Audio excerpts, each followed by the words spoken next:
matter what I do, I've been marked. I can't seem to wash away this idea people have of me. That you committed the murder? Yeah, exactly. But I didn't. Everyone seems to forget that I've been acquitted. But it doesn't stop the looks. So how does that, I don't know, how do you feel about that? No, it doesn't bother me. People on the streets that think that they know me. But it's my friends. Former friends. Those are the ones that hurt.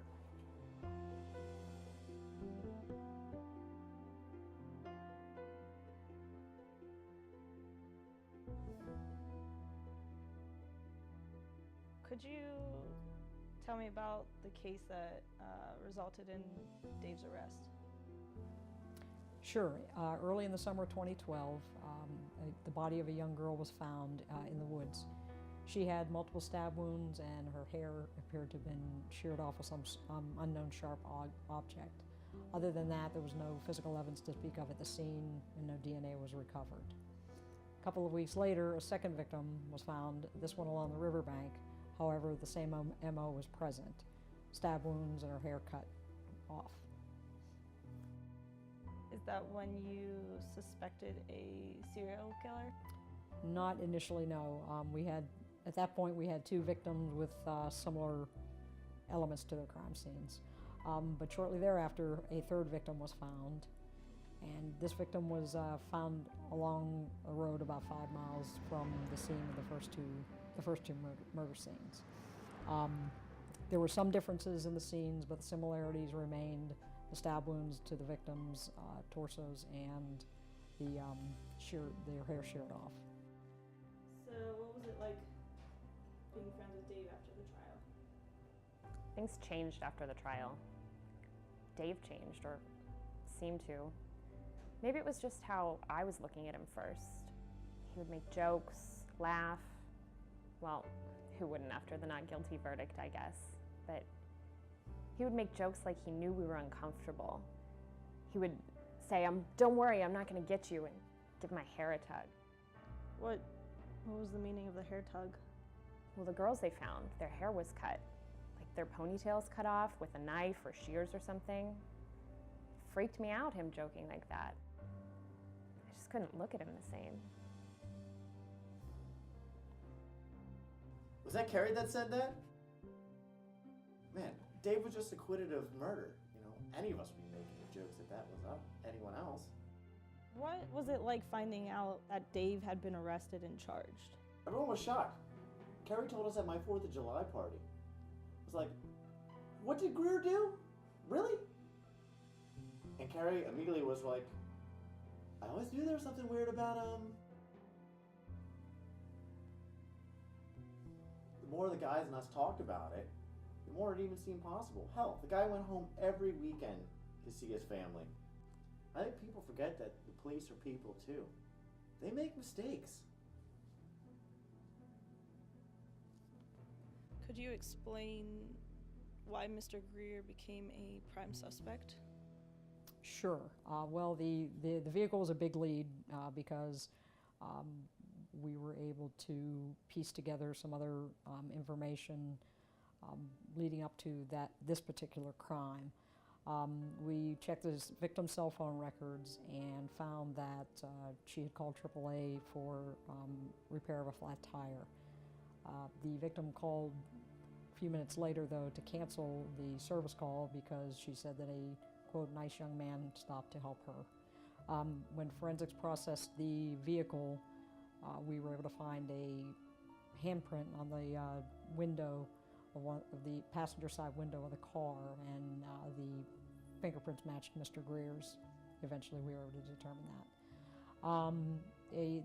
Also along the road there were traffic cameras. We were able to pull video from the traffic cameras, and clearly you could see the victims stop her car and Mr. Greer's car pull up, and Mr. Greer, or somebody matching Mr. Greer's description, was seen helping her change the tire.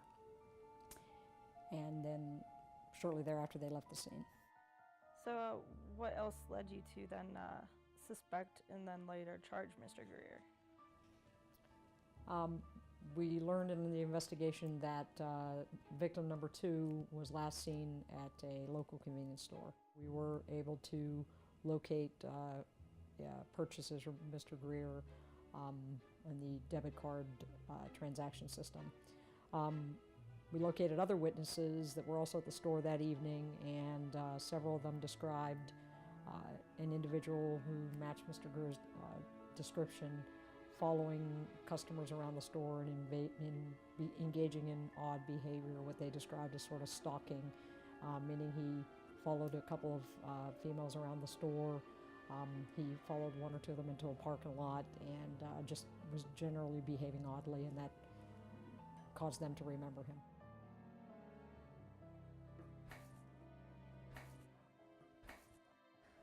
My family's always been close. They were by my side throughout the whole trial. They believed in me when no one else would. Actually, speaking of family, the prosecution brought up an incident that happened with your sister when you were younger.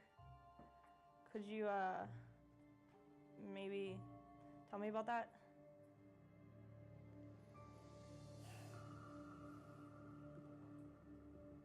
What happened with my sister was tragic. It ripped my family apart. But all we can do is move on, right? It doesn't help to remember the hurtful things.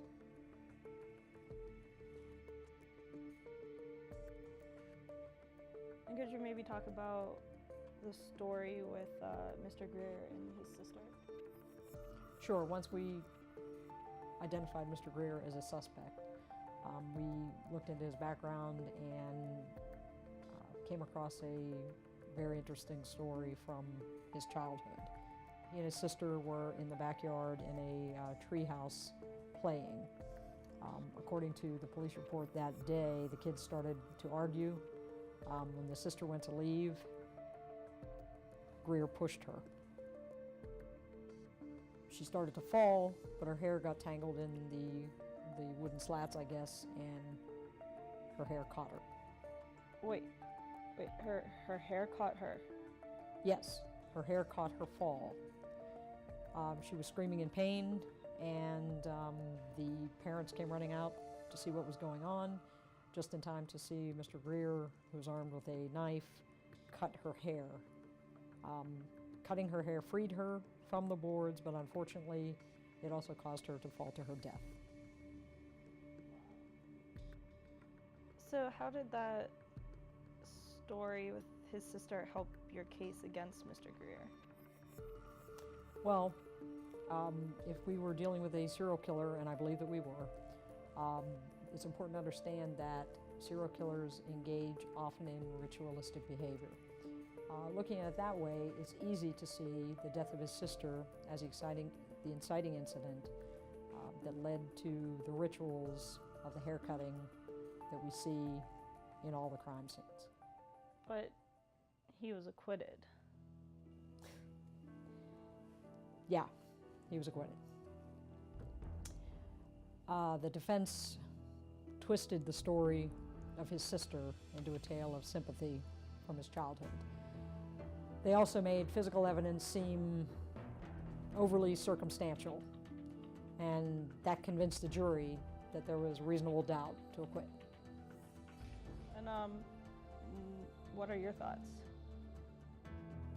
My thoughts?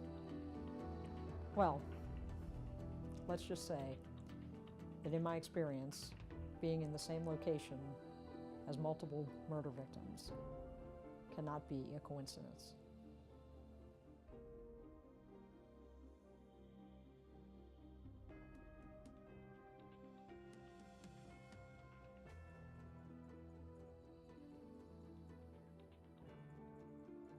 So where do you think you're gonna go from here? From here? I don't know. What was that?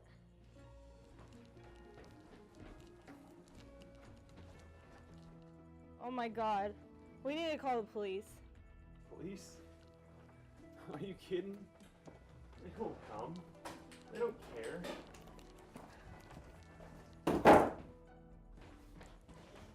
They think I'm some murdering asshole. I've called before about the harassment, but they don't care. Well, I don't know. Have you ever thought about maybe moving back to be closer with your parents? Parents? They couldn't look at us the same after Elena died. It's the same look everyone gives them.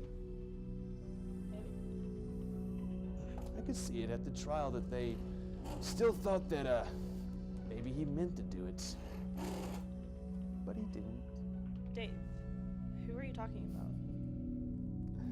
He can barely handle confrontation. How can anyone think he's capable of doing the things that I can do?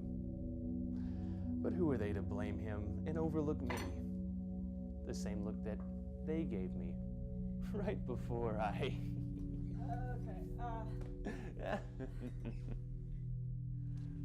Dave, you seem rattled, so I'm gonna call the police. Dave. Again, Dave. Dave isn't capable of doing the things I am. Wait, Dave, what are you doing? Stop!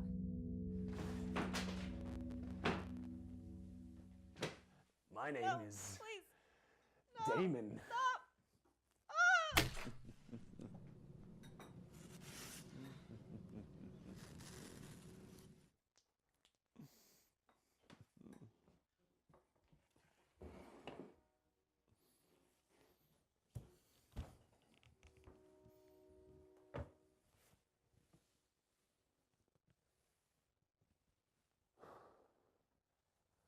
It's so pretty when it blows in the wind.